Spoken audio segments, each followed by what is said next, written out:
ধাক্কা দিয়ে ফেলে দেওয়ার মতো মানুষের অভাব নেই, কিন্তু পড়ে যাওয়া মানুষটিকে হাত ধরে টেনে তোলার মতো মানুষের বড় অভাব। জীবনটা বড়ই অদ্ভুত। যারা বাঁকা ঘাড় তেরা তাদেরকেই ছেড়ে দেওয়া হয়, আর যারা সরল সোজা তাদেরকে আঘাতে আঘাতে শেষ করে দেওয়া হয়। আসসালামু আলাইকুম প্রিয় ভাই ও বোনেরা, সকলে কেমন আছেন? আমি আপনাদের নাটোর জেলার প্রিয় বোন সুমি। সারাদিনের শত ব্যস্ততার মধ্য দিয়েও আমার প্রিয় ভাই বোনদের জন্য খাঁটি পণ্যগুলো তৈরি করতেছি। নিজেদের গাছের খেজুর রস থেকে তৈরি করতেছি খাঁটি খেজুর গুড়, বাড়িতেই তৈরি করতেছি কুমড়ো বড়ি, আর নিজেদের ক্ষেতের সরিষা ভাঙিয়ে সেটাই তো পাঠিয়ে দিচ্ছি তেল বানিয়ে আমার প্রিয় ভাই বোনদের কাছে। আর সেই খাঁটি পণ্যগুলো তৈরি করতে করতে আমার সারা দিনটা যায় অনেকটা ব্যস্ততার মধ্য দিয়ে। সেগুলো তো করতেছি আমার প্রিয় ভাই বোনদের জন্য, আর এই তো বাড়ির পরিবারের মানুষের জন্য আবার রান্না বান্না করতে হবে। সেই জন্য এখানে নিয়েছি কুমড়ো বড়ি। এই কুমড়ো বড়ি আজকে ভর্তা তৈরি করব, নিজেদের হাতের বানানো কুমড়ো বড়ি। আমাদের হাতের বানানো এই কুমড়ো বড়িটা অনেক বেশি মজা খেতে, অনেকে অর্ডার করে নিচ্ছেন। আজকে আরেকটা জিনিস ভর্তা করব, এটা হচ্ছে এই তো বিটরুট। এই নামটা আমি প্রথম শুনছি, আর এই জিনিসটাও আমি প্রথম দেখছি।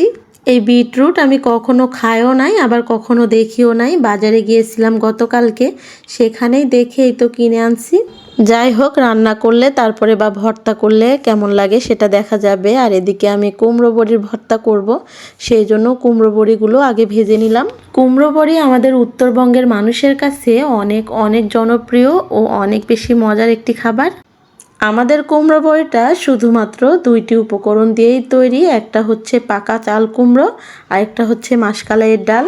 আর এই কুমড়ো বড়ি কীভাবে রান্না করে খাই বা কী কী দিয়ে রান্না করে খাই সেটা আমার প্রিয় ভাই বোনদের সঙ্গে আগের ভিডিওতে শেয়ার করছি। সবজি দিয়ে তো প্রতিদিনই রান্না করে খাই, মাছ দিয়েও খাই, তবে আজকে ভর্তা বানিয়ে খাবো। আর এই কুমড়ো বড়ির ভর্তাটা খেতেও অনেক বেশি মজার লাগে। কুমড়ো বড়িটা ভর্তা করার জন্য কুমড়োগুলো তেলে ভেজে নিলাম, তারপরে শুকনো মরিচ ভেজে নিলাম। এবার কড়াইয়ে দিয়ে দিচ্ছি কাঁচামরিচ, পেঁয়াজ কুচি ও রসুন কোয়া। নতুন জিনিস রান্না করতেছি, রান্না করি তারপরে দেখো কি রান্না করি। এটা চিনবে না, এটা কি জিনিস? এটা কোনো সময় খাইছো তোমরা? দেখো কিরকম।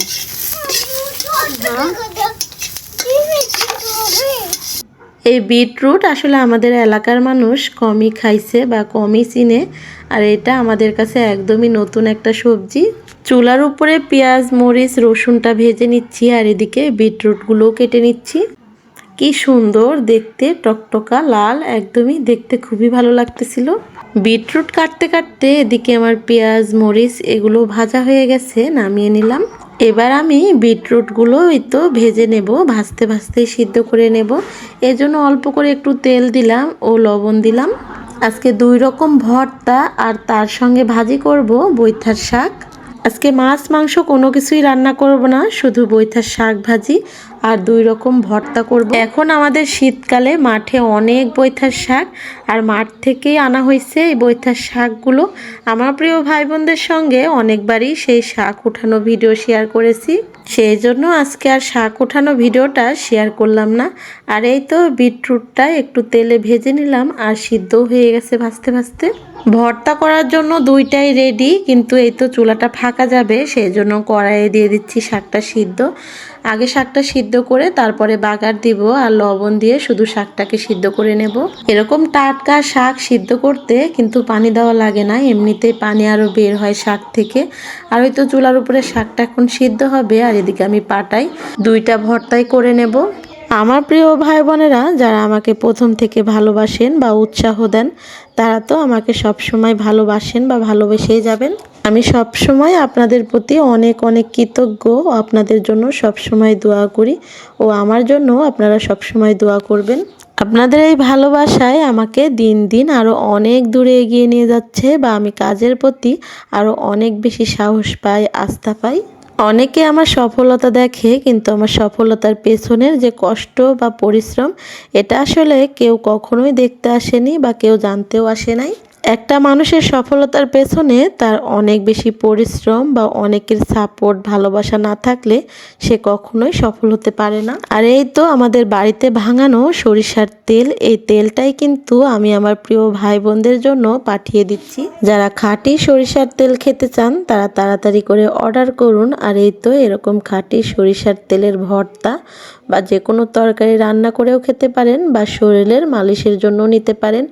আচার যে কোনো কাজে আসলে ব্যবহার করা যাবে এরকম খাঁটি সরিষার তেল। কুমড়ো বড়ির ভর্তাটা তৈরি হয়ে গেছে আর ভর্তা থেকে অনেক সুন্দর একটা স্মেল আসতেছে। আর কুমড়ো বড়ির ভর্তা দিয়ে 1 প্লেট ভাত নিমিষেই শেষ হয়ে যায়, এতটা মজা লাগে খেতে। আর এই তো বিটরুট ভর্তাও রেডি। এখন একটু সরিষার তেল দিয়ে আবারও মেখে নেব। এটাও দেখতে কতটা সুন্দর লাগতেছে দেখুন, খেতেও আলহামদুলিল্লাহ অনেক বেশি মজার লাগবে। প্রিয় ভাই বোনদের সঙ্গে কথা বলতে বলতে ভর্তা রান্না সব কিছুই একদম করে ফেলেছি। আর এই তো কত সুন্দর খাবারগুলো রেডিও হয়ে গেছে। এই তো আমার হাসানটাও বসে পড়েছে, আমার বড় ছেলেও বসছে। হাসানটা আজকে মোবাইল দেখা নিয়েই ব্যস্ত, ও খাবার প্রতি আসলে তেমন একটা রুচি নাই। আজকের প্রতিটি খাবারই অনেক বেশি লোভনীয়, আসলে মাছ মাংস না হলেও এরকম ভর্তা শাকভাজি থাকলে আর কোনো কিছুই লাগে না। অনেক ব্যস্ততার মধ্য দিয়ে আসলে কয়েকদিন ধরে ভালো মতো খেতেই পারতেছি না, মানে সময়ই পাচ্ছি না ভালো করে যে খাবো। সেই জন্য আজকে ভাবতেছি রান্না করা শেষে এই তো সবার সঙ্গে আগেই খেয়ে নেব। এই তো আমার আব্বাও বসে পড়েছে, আমার মা ফুপু সবাই খাবে, এখন সবাই মিলেই খাবো আমরা।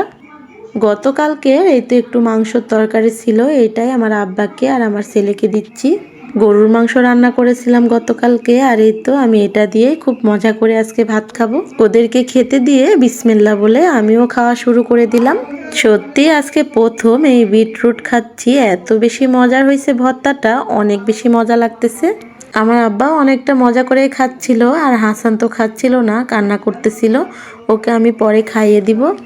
খেতে খেতে আমার প্রিয় ভাই বোনদের কাছ থেকে আজকে বিদায় নিচ্ছি। সবাই সুস্থ থাকবেন, ভালো থাকবেন। আল্লাহ হাফেজ।